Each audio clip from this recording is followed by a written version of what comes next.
Hi everyone, welcome back to my channel. তো friends আজি মই আপোনালোকৰ বাবে এটা ধুনীয়া ৰেচিপি লৈ আহিছোঁ। ৰেচিপি হৈছে মাটন ৰেচিপি, তাকো বিহাৰী ষ্টাইলত। তো ব'লক কেনেদৰে মই বিহাৰী ষ্টাইলত মাটন বনাওঁ, তো চাই থাকিব ভিডিঅ'টো। আৰু এটা কথা, মোৰ চেনেলটো ছাবস্ক্ৰাইব কৰিব যদি প্ৰথমবাৰৰ বাবে আহিছে, আৰু লগতে মই দিয়া ভিডিঅ'বোৰ কেনেকুৱা লাগে কমেণ্ট কৰিব। বেয়া হ'লেও কমেণ্ট কৰিব, ভাল হ'লেও কমেণ্ট কৰিব। যদি বেয়া হয় তেনেহ'লে মোক কি ভুল হৈছে এইখিনি দেখাই দিব, তো মই নেক্সট বাৰ এইখিনি ধুনীয়াকৈ ভুলখিনি শুধৰাবলৈ চেষ্টা কৰিম। লগতে ভাল হ'লেও আপোনালোকৰ কমেণ্টবোৰ আহিলে মোৰ ভিডিঅ' বনাবলৈ উৎসাহ পাওঁ। তো ব'লক দেৰি নকৰি আমি মাটনৰ ৰেচিপিটো ষ্টাৰ্ট কৰোঁ। ফ্ৰেণ্ডছ, মই লৈ ল'লোঁ কমেও এইখিনি 3 পোৱামান হ'ব ছাগলীৰ মাংস, খাচী হয় মাটন মাংস লৈ ল'লোঁ। আৰু ইয়াত দিবৰ বাবে মই লৈছোঁ 3টা বিলাহী, নহৰু, পিঁয়াজ মই এইখিনি লৈছোঁ।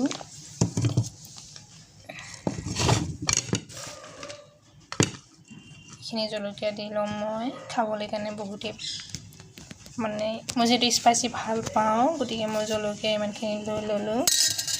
আৰু ইয়াত দিবৰ বাবে কেইটুকুৰমান আদা লৈ লওঁ।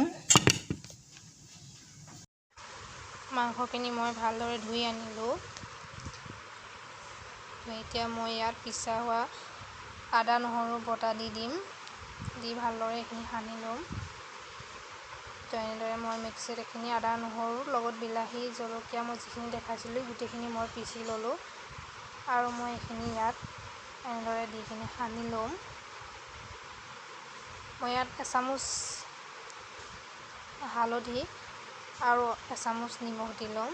ইয়াত দেখিছে 1 চামুচ হালধি আৰু 1 চামুচ নিমখ দিম।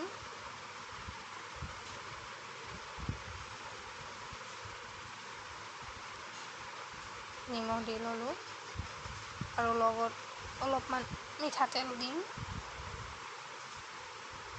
মিঠাতেল 2 চামুচমান দিম ফাৰ্ষ্টত। তেনেদৰে মই 2 চামুচৰ জোখাৰে মিঠাতেল দি ল'লোঁ।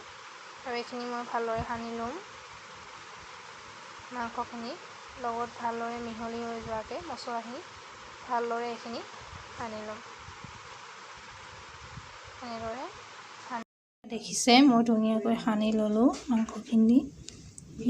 নহৰু আদা বটা, হালধি নিমখ মই পৰা জোখত দি দিলোঁ। এতিয়া মই ইয়াত আৰু এটা বস্তু এড কৰিম, সেইটো হৈ গ'ল মছলা। তো ইয়াত আপোনাৰ আছে জালুক, জিৰা, ধনিয়া, লং, ইলাচি সকলো মিলাই কিনে মই এইখিনি এনেদৰে বনাই ৰাখোঁ।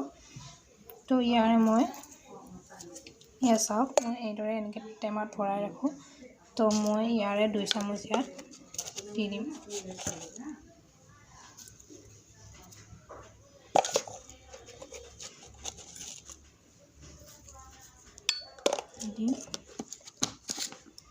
এইখিনি ভালদৰে এনেকৈ সানি ল'ম।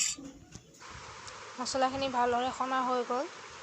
এতিয়া মই এইখিনি 20-15 মিনিটৰ বাবে ঢাকি ৰাখিম। 15 মিনিট হৈ গ'ল। তো মই এয়া চাওক কিমান লাগি গ'ল। তো মই ইফালে এটা কুকাৰত ভাজিম। মই পিঁয়াজ মই কাটি ল'লোঁ। লগতে জিৰা, দালচেনি, লং, ইলাচি, গোটা জলকীয়া আৰু এইখিনি হ'ব কেশৰ অকণমান আছে, আৰু চিকেন কাৰী মছলা, কাশ্মীৰী মছলা, এইখিনি আমি পিছত দিম। মই কুকাৰত বনাম, সেইবাবে কুকাৰটো মই গৰম কৰি ল'লোঁ। তেল গৰম হৈ আছে। এতিয়া মই ইয়াত জিৰা বাকী থকা গৰম মছলাখিনি দি ল'ম, দি অলপ ভাজিম। পিছৰখিনি এতিয়া নিজৰ পিছত দিম ৰাখি থ'লোঁ। তেনেকৈ এয়া পিঁয়াজ ভাজি আছোঁ মই। পিঁয়াজখিনি মই বেছি কাঢ়া নকৰোঁ। ইয়াত এতিয়া মাংসখিনি মই তাত দি দিম এনেদৰে। তো এই মাংসখিনি মই এতিয়া কুকাৰত দি ল'ম। দেখিলে মই পিঁয়াজখিনি বেছি কাঢ়াকৈ ভাজি নল'লোঁ। তো এইখিনি মই দি পেলাই ভালদৰে লৰাই ল'ম।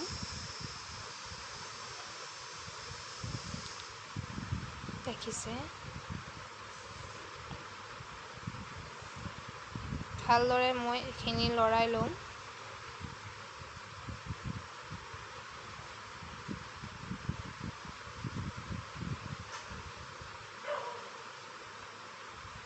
গেছটো মানে মিডিয়াম ফ্লেমতে ৰাখিব, বেছি কমো নকৰিব, বেছি হাইও নিদিব, বেছি ল'ও নকৰিব। তেনেদৰে মিডিয়াম ফ্লেমতে ৰাখি মই এইখিনি এনেদৰে ভাজিম।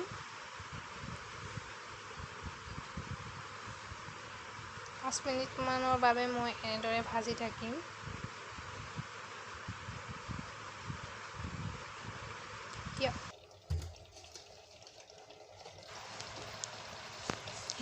ইয়াত অলপ নিমখ দি দিম। অথনি মই যিহেতু নিমখ কম দিছিলোঁ, সেয়া মই অলপ নিমখ দি দিছোঁ। ইয়াত মই এতিয়া অলপ কাশ্মীৰী জলকীয়া দি দিছোঁ, 2 চামুচমান দিম, বৰ বেছিকৈ নিদিওঁ। কাশ্মীৰী জলকীয়া দিলে, জলকীয়া পেকেট দিলে কালাৰটো বৰ ধুনীয়া আহে, আপোনালোকে পিছত গম পাব। 2 চামুচ দিলোঁ। আৰু মই ইয়াত দিলোঁ গৰম মছলা, চিকেন মছলা দিলোঁ। আৰু এতিয়া মই এইখিনি ভালদৰে লৰাই ল'ম।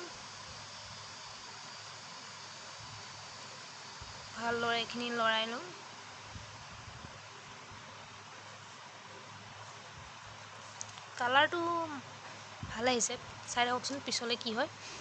তো এনেদৰে মই লৰাই ল'ম এইখিনি। এনেদৰে মই 5 মিনিটমান সময় লৰাই ৰাখি থাকিম, যাতে কুকাৰত লাগি নধৰে। এটা ভোট জলকীয়া দি দিলোঁ ইয়াত, আৰু 2টা নহৰু দি দিলোঁ। আৰু এইখিনি মই এনেদৰে অলপ সময় লৰাই ল'ম। নহৰু দিলে বোলে এনেকৈ বিহাৰী ষ্টাইলৰ মানে মাটনত এনেকৈ নহৰু দিয়ে বোলে, মাংস বনোৱা ষ্টাইল। তো ময়ো দি চালোঁ।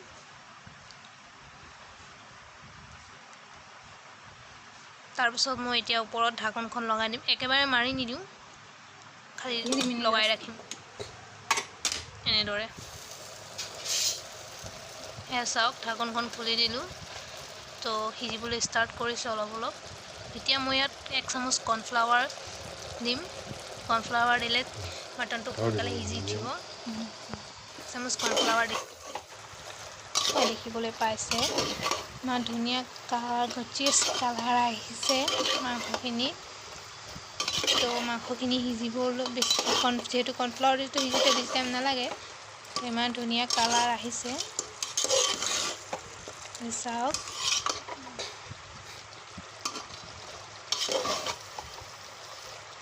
খাবলৈ কালাৰটো চাই খাবলৈ টেষ্টি হ'ব যেন লাগিছে। তো ইমান ধুনীয়া কালাৰ আহিছে। এতিয়া মই ইয়াত ঢাকনখন লগাই ল'ম। মই এতিয়া পানী এড কৰিম।